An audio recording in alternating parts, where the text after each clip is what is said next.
gonna do when they come for you? Bad boys, what you gonna do? What you gonna do when they come for you? Bad boys, what you gonna do? Yes, welcome back to Poetry and Police. This is Evon Blake, ex-detective corporal of police.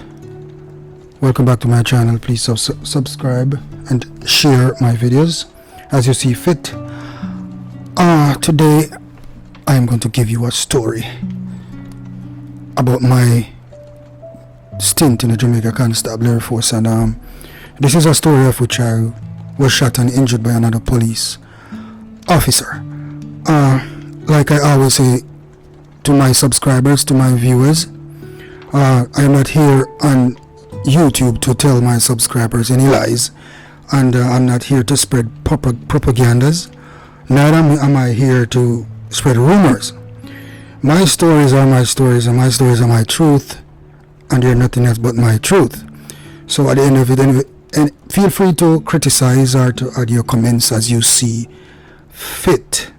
So now I'm going to give you a story of how I got shot as a policeman back in Kingston 11 on the 28th of October 2007, about 10 a.m. in the morning. So this was a typical morning. I went to work, was at work early, eating a breakfast, when I received a telephone call from the then DSP Derek Knight, giving me some information that the murder suspect in the ex-Prime Minister Portia Simpson's bodyguard, a deceased policeman, now deceased, was staying at a premises along Guava Road in the Kingston 11 area, just a few minutes away from the Huntsville police station. So he told me to get a team together and carry out an operation in the area to see if we could capture the suspect. So I put a team together. The team consisted about maybe 15 police officers. I can remember that Detective Sergeant Love was there, Monique Rowe was also there, and Constable Williams was also there, and also Inspector Roden, he was then. Sergeant was there, and I led the operation based off the instructions, and I put the team together. This is a premises we have been there before on multiple occasions, because there's always criminal activities going on there, because the occupants of the premises was also known car thieves and known to socialize themselves, or known to be involved in multiple different kind of criminal activities in the St. Andrew South area. And I've been to that premises several times, so I know that premises in and out. I know how the whole perimeter of that premises were situated, so I know how to approach the operation in that premises. But prior to going to that premises, we had a fatal shooting in that premises like 2 weeks prior, and I was involved in that fatal shooting. So as a result of that, I said to myself that I would lead the team to the premises, but I was never going to go inside the premises, because because of the prior shooting. So we led the team. We went there. I pointed out to various members of the team which position to take around the perimeter of the premises. All police officers moved towards the premises, and they were entering the premises. I can remember that Sergeant Roden and Constable Williams and about 2 or 3 more police officers went to the targeted building, which was the building straight ahead after you entered the premises, straight ahead to the left, because there was another building to the right. But when I was at the gate watching, I noticed that Constable Williams was entering the premises with an M16 rifle. Because normally, as a police officer, you do not enter a dwelling house with an M16 rifle. It spelled danger for you, and it spelled danger for everybody else in that premises. Because let me tell you something about an M16 rifle. If you are clearing a house with an M16 rifle, it is a long rifle. It is long. So therefore, the muzzle might go before you A suspect is around a corner, he can just grab the muzzle with ease. And once he grab that, he plucks it out of your hand with, trust me, with no effort whatsoever. And trust me, you don't want an M16 rifle in a gunman hand. Trust me. Police are got dead. Things are going to go on where we never want to happen in the first place. So as a result of that, I ran towards Constable Williams, and I, passed him and said, hold on. I went in the front because I had a 9mm pistol. So I decided to clear the premises to look for the suspect in question. After we cleared the premises, we took out 2 suspects, but none of these suspects, they were not suspects. They were people I know who was living in the said premises, so they were known to me. So we removed them from the premises, but nobody else was found. So searching for a man is an easy thing. We don't have to search in small corners or nothing like that. So we decided that we were heading out of the premises. So most of the police officers that were there left the dwelling house and went back outside in the yard. And while we were heading out, I stopped in the front room, and I was talking to a lady that was laying on the bed, asking her a few questions about if she saw any strange persons in the neighborhood or on the said premises and stuff like that. But while I was standing beside her bedside, I heard movements. So when I looked, there was a door straight ahead of me, about maybe 6 feet from me, or about 4 to 5 feet from me. And when I heard movements, I looked. There was a curtain at the doorway. It was not a door. It was a doorway, but there was not a door. It was a curtain there. I saw movements, and when I looked carefully, I saw it was Constable Williams. I saw his helmet. I saw his uniform. I said, yo, I ninja that. Anyway, he passed, and I didn't pay no mind because I know a police that. So I was standing facing the doorway the same way. I had my pistol in my hand down to my side. And talking to the lady, I don't know what said something to me, like it's just a mind in my own head said, turn to your right, just turn your body to the right and look towards the closet, that was in the room. And as soon as I did that, all I heard was a loud explosion, and I was flying through the bedroom about 10 feet across the other side, and my back hit the wall, landed in the wall, backwards, and I fell to the ground. When I fell to the ground, I tried to get up. And when I tried to get up the first time, my right leg just went under me. I tried to get up again, and the same thing happened. I tried to get up again, and the same thing happened. My leg was just not standing up. And I felt like I was torn in two. A whole lot of people will ask the question what gunshot feels like, or how you get shot and things like that. But I will explain this to you. When you get shot, your whole body is numb, your body shakes, your ears are corked, your ears are ringing, like bells started ringing in your ears when you get gunshot. And that's what I felt at the moment in time. And to be frank with you, I felt that I was busted in two from the waist. I felt that I was severed in two. That's how I felt. That it was this numb, aching pain that you could not bear. So at that point, I realized that, shit, you get shot. And I looked towards the door, because everything happens fast. I looked towards the same doorway that I was looking at before, and I saw the M16 rifle pull back through the curtain. So I said, Ninja, you shot me, not done. And next thing you know, I saw him, when I looked to the left, to my right, I saw him run past the door and went outside, to the outside. And I think Sergeant Roden was standing, Inspector Roden was standing here at some point, but I didn't see him again. So I was left in the house. Practically, I was by myself. And here I am now I decided that you can't walk, so crawl out of the place. Draw yourself out of this place, because you need to get outside. I don't know where the other police officers have gone. You need help. You're shot. So you are in pain. Your body is numb. You're hearing ringing in your ears. But, I said to myself, if you're going to die, at least try to get out of this house. So I started to pull my body with my hands because I couldn't move. and using my left leg to push my body. At this time, I heard shouting, and when I looked, the two guys there who lived there, the civilians, they actually run back into the house towards me, and I pulled my firearm. I had my firearm, so I pointed my firearm. I said, "What the hell? What are you doing?" So they said to me, "Sergeant, we're not doing anything, man. Who get shot? Who get shot?"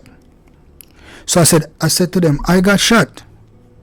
So they said to me, "Oh my God, Sergeant, come on, make we carry out." I still never trust them, but there was no police nowhere about, and it would have taken me probably all day to crawl out of that place to get outside to where the police officers would be. I don't even know where they were at the time, but all I knew is that the two guys took me up. I had my gun in my hand, seeing me, because I didn't trust them even at that point. When I started trust them now is when they actually came out of the house with me. I went inside the yard, and I see they were actually heading towards the main road with me. That was the time I was saying, all right, they're not going to try anything. Because I decided in my mind, if they ever try nothing, trust me, I would never go down like that.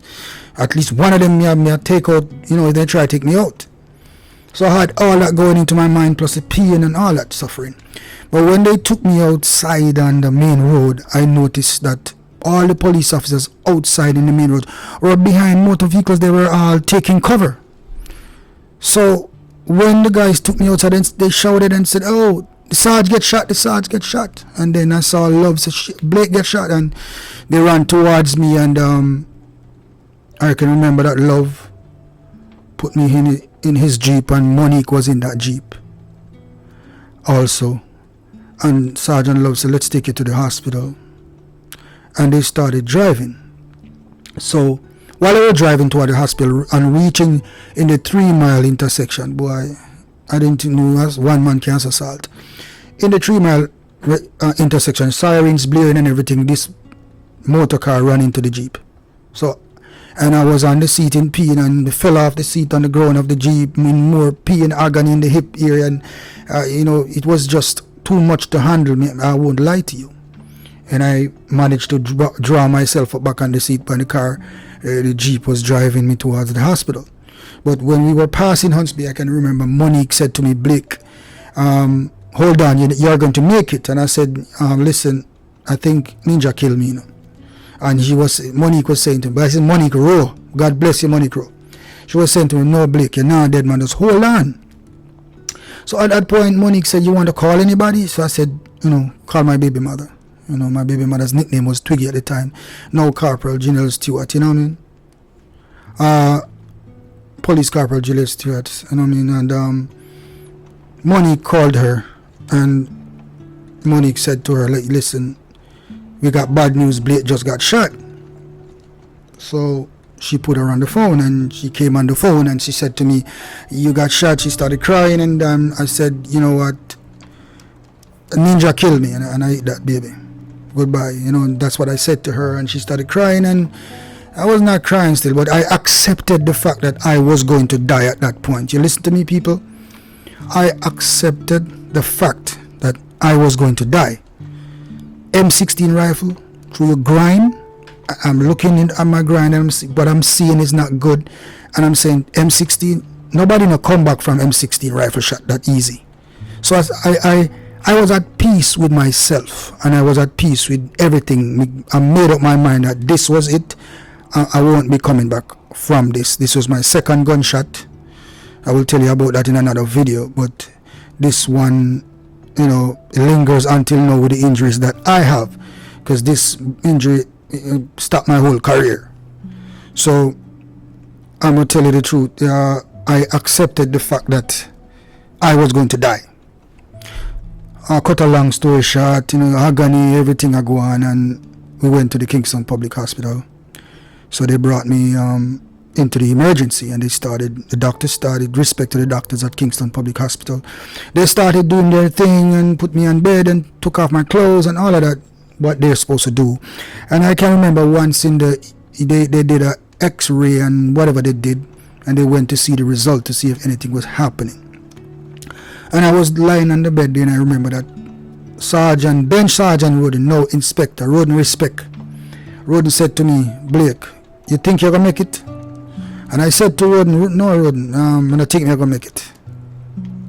He said, Ninja kill me, brother. And Roden start crying, and then Grant start crying, a whole lot of police and a whole bunch of things start going, you know. And it was immense, you know, the amount of support and the amount of police that was there that was actually crying and saying shit and saying Blake, you know, look like Blake is going to die. But I truly believe that I was going to die at that point. And I can remember Grant was crying non-stop. Now deceased Detective Constable Grant. Grant was crying non-stop. And no matter what happened after that, Grant decided that he was never going to leave my side for the rest of the day. People, you listen to me? Grant was a true policeman, a true brother. Look like the good ones don't last for long. Grant was a true brother. Grant decided, listen, I am not going to leave Blake's side. Anywhere you going with him, ensure that you take me with you, because I'm not leaving Blake. So everywhere, X-ray, MRI, Grant was there. And until this time now, I was made to aware that, listen, you had no abdominal bleedings. You have, technically they said, you're not going to die, Corporal Blake, that you will survive. But you have what is called a commuted fracture. My entire right hip was shattered. Bullet went through the right buttocks, took out all of them muscle, destroyed me completely. Alright, destroyed the thigh bone, everything, the femur, that was also shattered all the way down almost to my knee, that bone. My hip joint was shattered. That's the damage that was done to me. Nerves damage, everything. So I can remember that during the whole process now, where I'm going to live. But then the thoughts start coming to your mind, am I going to walk again? That's the next question. You know, you have to ask yourself a few questions like, are you going to walk again? What will happen to your life as a result of this injury? What next? Anyway, they brought me down to the other part of the hospital, and Grant was still by my side. And I can remember they were drilling my leg at this time. They need to put some metals through the shank. And Grant came to me and said to me that, Blake, I know that you're feeling a whole lot of pain. I know that it's hard, but I have to tell you that they just killed Muggle Dog in Clarendon. So here am I on my bed, suffering while another police officer was shot and was murdered in Clarendon. Murdered in Clarendon. So when the news came out that the policeman who was shot and injured from Huntsby died, most people believed that Corporal Blake had died, because they did not know which one of the Huntsby police died, or they did not know that it was two police officers from Huntsby who were shot on the same day. So I was shot about 10 a.m. and Fidel was shot and killed about probably 12. So there was a mix-up. So most people thought I was dead.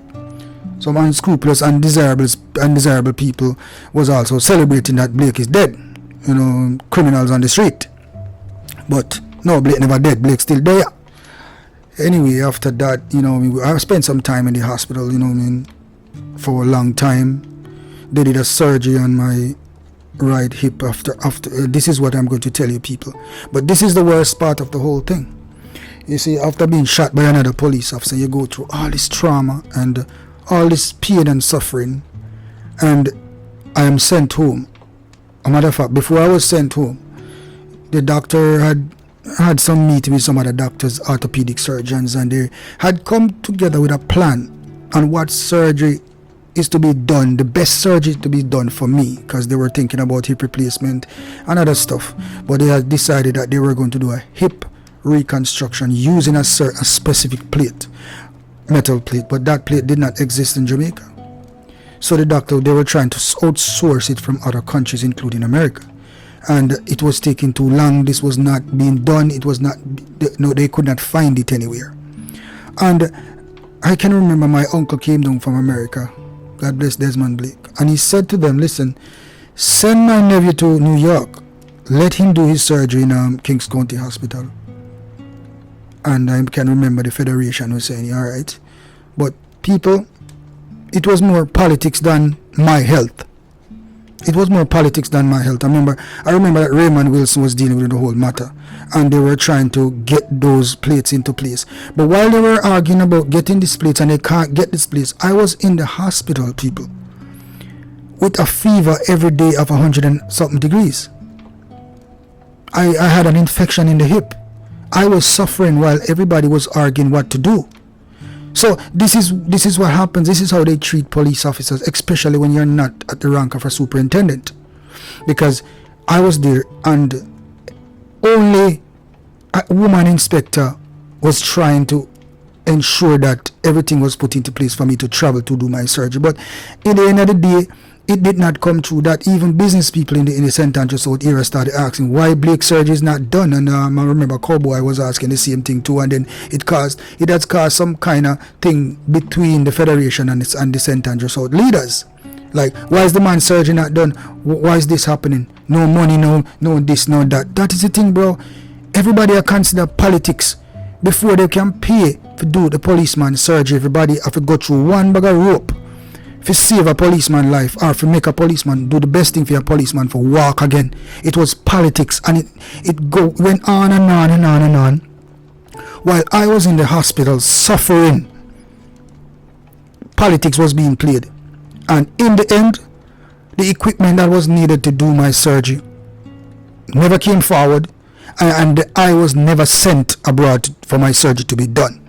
But I can remember at the same time in question, when I was going through hell, being shot in the line of duty, a superintendent of police who had a heart problem was sent to America by the organization to do some kind of heart surgery.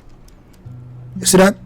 Remember, no, his condition was not as a result of being on the job, injured on the job. Although it can reach to that because police work is very stressed. I'm not saying that it couldn't be.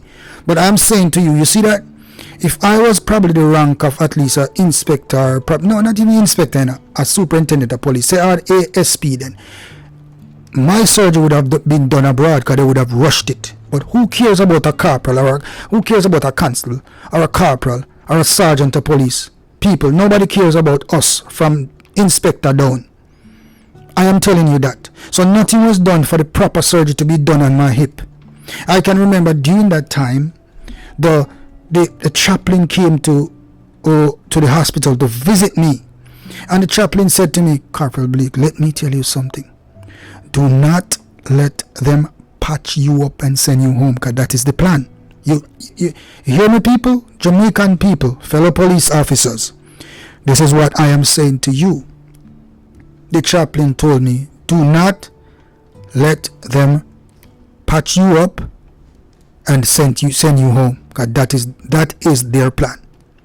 So here was I in the hospital waiting to be sent abroad or the equipment to be acquired, and it was never done until the doctor decided that he has a different method of doing the surgery, because he was not getting the equipment that he needed to do the surgery. So he had to go back to the drawing board. So he came up with some idea and asked me if I really wanted to do surgery, because he says you need to do the surgery because you have an infection. You cannot last with an infection no more longer. So I was fed up too. So I agreed. He did a surgery, reconstructed my hip, and as a result, the hip came out 3 inches short, my leg, 3 inches short, over 45 degrees external rotation to the right. So my leg is twisted to the right, people. Just because of politics between the Federation and the St. Andrews South Division, or even the MPs, because I get to understand, so before certain money can run for police, the certain police the surge, well, from sergeant down, that it have to come from the highest level, that the money there. It have a budget. I saw the thing set. So nobody cares about you from sergeant, inspector down. If I was a superintendent, I probably would have had a better surgery, and I probably would have been better. What I had to do with the last resort from the doctor, just because I was a corporal of police. So you see that, and I was sent home, and this is the worst part about when you are sent home. At first, the ambulance used to take me up and bring me to the doctor, see the doctor on my visits, because I couldn't walk, and they had to bring me in an ambulance. And then I started therapy. I remember the therapist came to my house. But after that, bro, I did not see any police anymore. I had to be using my friend, civilians, to take me to and from the doctor. I depended on civilians. No police came around anymore. You see them come the first week when you get shot, you know. You see them come. But after that, nobody comes again. And I am going to tell you this. I can remember they have a department in the force, which is called the medical division, I think, something like that. I can remember they came to me and said, all right, Mr. Blake, we are going to send you to the convalescence home in St. Elizabeth. And they came and they did what they were supposed to, and I was sent there. And let me tell you something. One day I was there and I saw the DSP Phipps, crime officer from Huntsby. When I was at the Black River, they took me to the barber shop.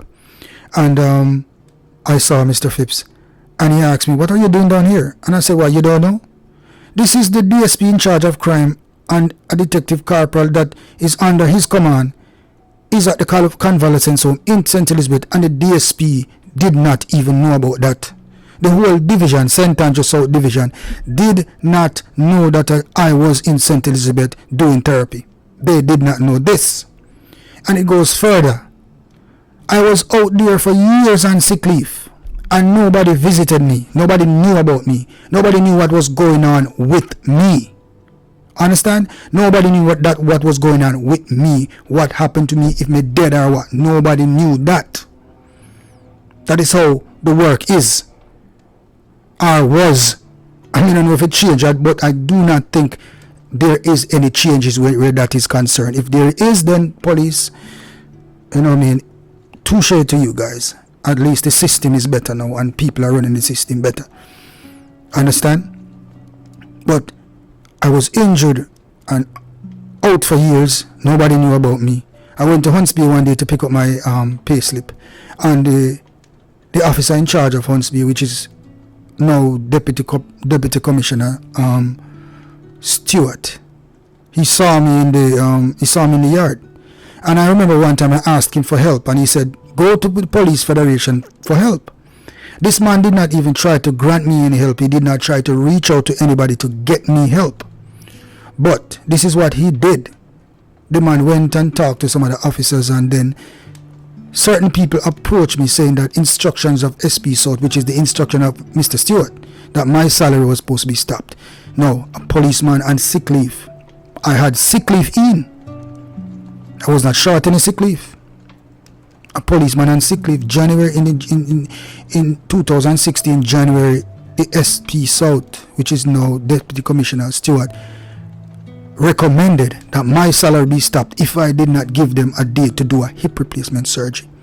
I gave them a date for the hip replacement surgery, people, and you know what they did? They still stopped my salary. So I decided, listen, how am I supposed to go and do a complete hip replacement surgery and sit at home without being paid? Tell me, who on God's earth could have survived that? I had no health insurance, people. I had no health insurance. I repeat that. I had no health insurance. My kids had no health insurance. I had no salary. I could not walk. I was on cane or crutches, and the SSP South stopped my salary. Understood? So that is how the organization treats police officers. And up until now, I'm still fighting to get money that the Jamaica Constabulary Force would have still owed me until now. So that is my tears, my blood and sweat and tears. That is what I've been through with the organization. To be shot in the Jamaica Constabulary Force is like a curse. Like Christopher Porter said, when you get shot as a policeman, they penalize you for getting shot. It's like you're not supposed to get shot. Like, it better if you're dead when you get shot, at least then we're just done with you and not even bury you. Because most of the time our family bury us. Them just come and pose up in a uniform like they are doing anything for the funeral. They're not doing anything. Sometimes I'm glad you're dead. I'm glad you don't live. So the government has to pay for surgeries and therapy and stuff like that, because they don't want the government to spend any money. These officers in the high rank officers, they wouldn't mind that police don't get any promotions, because guess what? More promotion means more salaries and more money the government spends, because they don't care about you. They are politicians. That is what most police officers who are shot and injured injured go through in Jamaica. I went through it, and it was not a good thing. And the worst thing about it, people, I was not even counseled, not even a day since I was shot and injured. All that trauma, I had to deal with all that trauma by myself. I will not lie to you. For a man who used to be active, every police knows that Blake is very active. And to lose my mobility and the job that I love so much, I couldn't even do it anymore. It was very depressing, and I was going through a stressful time in life. I am going to tell you the truth. Sometimes I even contemplate ending my own life because all these things was getting over me. I was so depressed. I was so stressed, and I was so angry all the time that even my family was destroyed as a result of what I went through. Because I was a different person after being shot that time, and the whole effect of being abandoned by the Jamaica Constabulary Force leaders, the system, and don't have any salary and stuff like that. May I tell you, it had plunged me in a financial quicksand.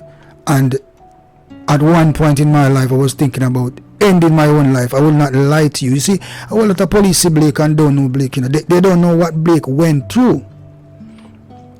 They only see the struggles. They don't even see the struggles. They see the troubles, or they see how Blake acts, but they don't know what Blake went through. To be shot as a member of the Jamaica Constabulary Force is one of the worst things can happen to you. Not by just getting gunshot, but the treatment that follows after you are injured. You will be abandoned. Some people are your best friend. You think no police not your friend. Some man you believe are your best friend. Them come and see you for the first 1, 2, 3 weeks. But let me tell you something. After that is out of sight, out of mind. I'm telling you that. You will be left on your own, and you will be destroyed. I can remember when they stopped my salary. I went to Raymond Wilson and said to him, Mr. Wilson, they have stopped my salary and I'm on sick leave. You know what Raymond Wilson said to me? How you feel the on sick leave so long? You idiot. You have to take a break. No, this idiot here, I said to myself, where this idiot here come from? I was saying to myself, he must be idiot. Because there's a new rule in the Jamaican Constabulary Force that once you're on sick leave for 180 days, or more than 180 days, and you have to return to work, your doctor has to write a document stating that you are fit to work. I can remember one time I wanted to go back to work. As a matter of fact, I went back to work for like 5 days. And I remember there was a DSP at Huntsville by the name of Miss Morris. God bless her soul. Miss Morris told me that Detective Corporal Blake, please go back home. You're not supposed to come back to work unless your doctor sends a document that you're supposed to resume duties. And you're fit to resume duties. And this idiot, Raymond Wilson, I got to tell me, say, why me never break the sick leave? Like, your work at the Police Federation, one would think that you would understand the rules and regulations of the Jamaica Constabulary Force as it relates to injured personnel. And factually, you never do nothing for me. You make it look like some me are the person wrong. You accuse me of being on sick leave too long. That is what you accuse me of being. Why if you on sick leave so long? You didn't even try to get back my salary, Raymond. May I tell you that? That is what you did. Because you had no knowledge of your own profession, my brethren. And you just walk around and go on like it's this and it's that. You're nothing because you cannot help nobody. You understand me? I never got back my salary. I remember I even reached out to Corporal to and say, you can't talk to somebody because they stopped my salary. He said after the election, and still no, election not done yet. Election not done yet. And I can remember after that I did a video, and the video was what brought attention to me not being paid and certain other things that they hid a file for me to pass me out unfit. And when that time came, I remember Stuart said to me that when we were talking, some conversation, he was saying to me that I was supposed to be dismissed, and he was the one who prevented that. And I said to him, dismiss how? Dismiss where? How can anybody dismiss a police officer that was shot and injured in the line of his duty and is on sick leave, and who has went to the medical board who stated that this man is not supposed to return to work unless a hip replacement surgery is done? And up to that time, my surgery was not even paid for. So you tell me. So Stuart did not try to stop nothing. He did not try to do nothing for me. All Stuart did was stop my salary, stop my health insurance, plunge my life into a financial quicksand. I could not provide for my family anymore because of his decision. And that is how Stuart is. He does not care about any police officers or his family. He does not care of what you go through once he's doing his thing, because he claims that him are the greatest when it comes to administration. But I am going to tell him this, that he knows nothing about administration, because his administrative duties, as far as I'm concerned right now, does not include helping police officers. It includes destroying police officers' lives and put them to suicide path. Put them on a suicide path. That's what I see right about now. But you know what? This article is not even about him. So now that you have heard my story, like I said, the article is not about him. The article is about my story and what happened to me, my experiences in the Jamaica Constabulary Force. I have been through hell in the Jamaica Constabulary Force from ever since I was shot and injured. And I've been through more hell being shot in 2005 by a gunman. But I will tell you that story again in another video. So until next time, I hope you listen to my story. Make your comments, share my story, and subscribe to my channel if you haven't yet subscribed to my channel. So as for now, catch you some other time.